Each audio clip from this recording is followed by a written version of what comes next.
Yo les amis, j'espère que vous allez tous très bien. Très content de vous retrouver pour cette nouvelle vidéo. On va parler, débriefer, analyser un peu ce match entre Madagascar et la Centrafrique. Victoire de notre équipe nationale 2-0 par les buts de Warren Kati avant la mi-temps et Arnaud a doublé la mise avant l'heure de jeu pour nos Paria. Et cette victoire, elle compte beaucoup parce que ça nous permet de se reprendre un peu et de prendre provisoirement la deuxième place de notre groupe. Oui, c'est un match qui compte pour la qualification à la Coupe du Monde 2026. Et on est deuxième avec 13 points. On est bien placé pour aller chercher au moins une place parmi les meilleurs deuxièmes. Mais on n'est pas encore là. Il y a encore 3 matchs après celle-ci. Et on verra, on espère que ça va continuer dans ce sens-là. Parce que ce soir, j'ai vu une équipe solitaire, collective, et qui a envie de gagner et d'aller chercher cette qualification. Et ok les amis, comme d'habitude, avant de vous donner mon analyse un peu détaillée, je vous invite déjà, pourquoi pas, à liker la vidéo, et surtout, je vous invite à vous abonner si vous ne l'êtes pas encore. Du coup, Madagascar 2, Centrafrique 0, les 11 de départ, comme d'habitude, pour Madagascar. Le sélectionneur Corentin Martins a choisi un dispositif en 4-3-3. Du pire dans les buts, Radu à droite de la défense.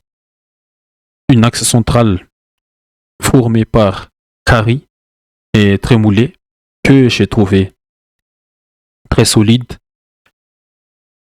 Et à gauche, Morgan, on va dire, très intéressant aussi sur son côté gauche. Au milieu, Ryan, notre capitaine, Marco Elaima Arch, en numéro 6, comme son numéro de Tossard. Et le troisième milieu, le grand guerrier, Clément Couturier. Et en attaque, on a eu El Hadari, le passeur, Warren Kati, le buteur, et Arnaud, l'autre buteur malgache. Et dans les buts pour les Centrafricains, Abimala a un système à 3 défenses avec Passé Sokana, Yuka et Assem. Sur la ligne de 5, derrière les 2 attaquants, qui étaient Chime Ngoma, on a eu Kima Peissa sur le côté droit en tant que piston, Walingbe, Kambor, Ndoko Manji, les 3 au milieu, et Kambema sur le côté gauche.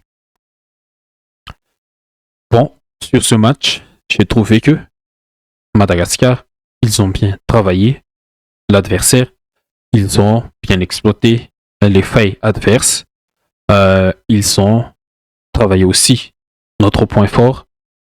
On a eu beaucoup vu des combinaisons à 3 avec Couturier, Arnaud et les March, comme par exemple. El Hadari qui des fois permettait avec Arnaud sur le côté gauche. Les March dans ce rôle de numéro 6 là, il a été vraiment l'équilibre dans ce milieu-là. Clément Couturier, il n'a pas ménagé ses efforts. Vraiment, il a beaucoup de qualités athlétiques. Il a pressé tout le monde, je pense. Tous les Centrafricains, je pense.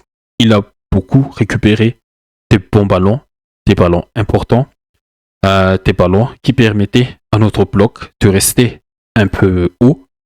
Oui, parce que notre bloc, il était haut pendant la majorité du match. On a dominé l'équipe centrafricaine. Et quand il n'en fait pas le ballon, bien sûr, un système à 3 défenses, sur papier, ça devient un système à 5 quand l'équipe défend. C'était un peu un 5-3-2 et ça nous a permis aussi de monter un peu plus haut parce que notre milieu là, il était vraiment supérieur par rapport au milieu du Centrafrique et surtout grâce à ce que j'ai dit déjà tout à l'heure, les efforts fournis par Couturier. J'ai vu une action comme Kvaratskhelia en finale de Ligue des Champions. Il a parcouru tout le terrain pour récupérer un ballon des pieds d'un joueur centrafricain. Je me souviens pas c'était qui le joueur centrafricain, mais lui, c'était vraiment le milieu box-to-box qui pouvait revenir et attaquer en plus parce que il pouvait aussi se projeter et lancer notre attaque.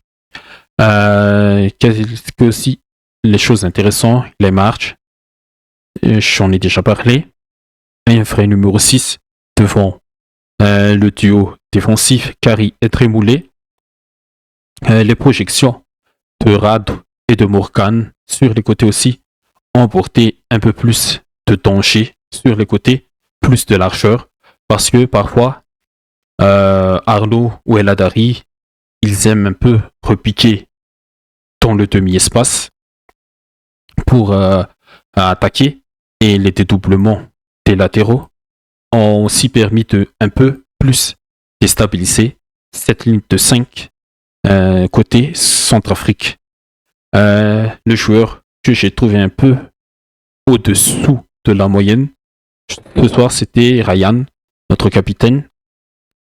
Il n'a pas apporté plus avec son jeu. Il était un peu, je sais pas, mais il doit apporter un peu plus pour donner plus de verticalité, plus de jeu, plus d'attaque, plus de surnombre dans la surface adverse. Mais quand même, il a fait son match.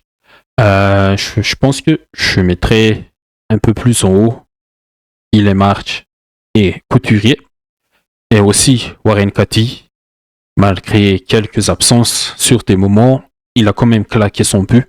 Et le but qu'il a mis là, c'était vraiment un but de numéro 9, un vrai attaquant, un buteur. Le centre des Ladari, c'était vraiment dans la bonne zone. Et la plupart de ses centres, de ses coups de pied arrêtés, j'ai trouvé que il a une belle patte droite.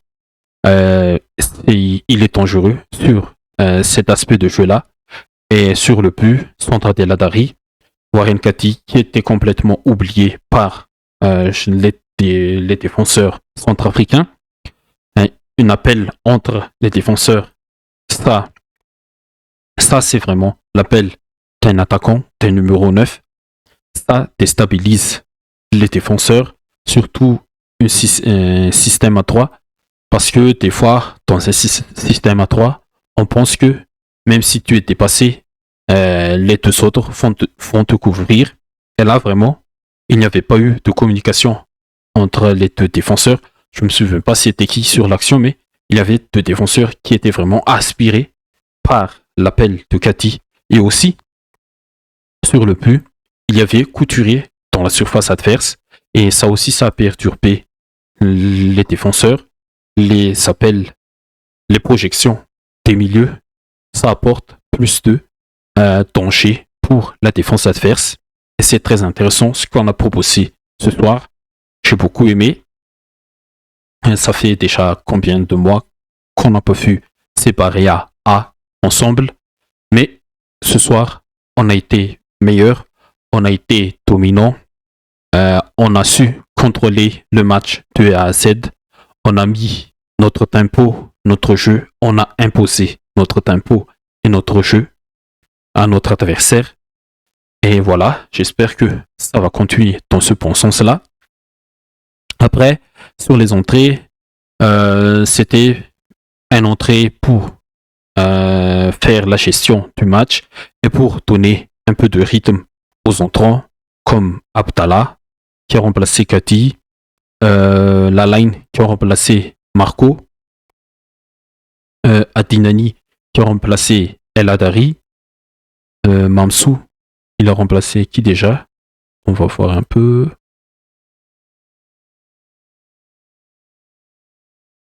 Mamsou, c'est milieu. Oui, il a remplacé Couturier. Voilà. Et le dernier entrant, c'était Pelmar, notre défenseur. Ouais. Notre défenseur qui a remplacé. Qui a remplacé Kari. Les rentrants, ils étaient là pour faire la gestion et pour tenir le score, bien sûr. Malgré que le Centrafrique, ils n'ont pas beaucoup aussi attaqué, ils n'ont pas proposé beaucoup de danger à notre équipe. Sur les dernières minutes, les 5 plus le temps additionnel, on a un peu lâché l'accélérateur. Il y avait des moments de relâchement et ça a engendré quelques grosses occasions pour le Centrafrique, mais globalement, on a vraiment dominé la rencontre, on a maîtrisé la rencontre à notre manière et ça fait du bien. Ça fait du bien. Et quoi aussi, oui, le deuxième but, belle récupération d'El Hadari. Je pense qu'avec lui et Couturier, je les mettrai homme du match. Donc El Hadari, il a donné 2 passes, je pense, ouais. Oui, il a donné 2 passes et il a fait un 4 contre 2. Très intéressant sur ce but-là. Un 4 contre 2 bien exploité. Une erreur du milieu centrafricain. Une passe récupérée par El Hadari. Il a lancé tout de suite la contre-attaque. Il y avait la projection de Ryan sur l'action de Ryan, de Warren Kati qui était encore là, bien sûr. Warren Kati. C'était aussi sur l'action. Oui, Arnaud, le buteur. Et il y avait 3 choix à faire pour El Hadari, mais il a fait le bon choix. Arnaud a bien fini aussi l'action. Et c'était vraiment le coup de marteau, le coup de massue sur la tête des Centrafricains. Et voilà, en résumé, c'est une top performance de la part de nos parias. Et on verra la suite. On attend le match entre le Comores, et entre Comores et le Ghana. Non, pas le Ghana, mais Mali. Entre Comores et Mali. On verra. Mais on a gagné et c'est le plus important. Au classement, comme on l'a dit tout à l'heure, on est pour l'instant deuxième à 3 points des Ghanéens qui a fait match nul contre le Tchad. Et le Tchad, c'est notre prochain adversaire. Ce sera lundi. Et on espère une autre victoire pour mettre un peu plus de pression, surtout aux Ghanéens, et conforter aussi cette deuxième place, quel que soit le résultat de Comores-Mali. Je pense, ouais. Ouais, c'est la victoire le plus important. C'est la victoire. Voilà. Il faut gagner pour espérer avoir une chance de se qualifier à cette Coupe du Monde 2026. Ok les amis, c'est tout pour moi. J'espère que ça vous a plu le petit débrief. C'est la première fois aussi depuis très longtemps que je débriefe un match des Paria. Et je tiens encore à féliciter les Paria Chan pour leur magnifique parcours. On voit bien que quand on travaille bien et quand on a un environnement sain, on peut faire beaucoup de choses, on peut faire des grandes choses. Et on espère aussi pour les Paria, on va dire les Paria Coupe du Monde et Paria Cannes, que ce sera la même chose. Et voilà, parce que on est vraiment dans une très belle position en ce moment pour aller chercher au moins une place parmi les meilleurs deuxièmes. Et ok les amis, n'hésitez pas, comme d'habitude, à vous abonner si vous ne l'êtes pas encore. Et je vous dis à la prochaine. Bye bye.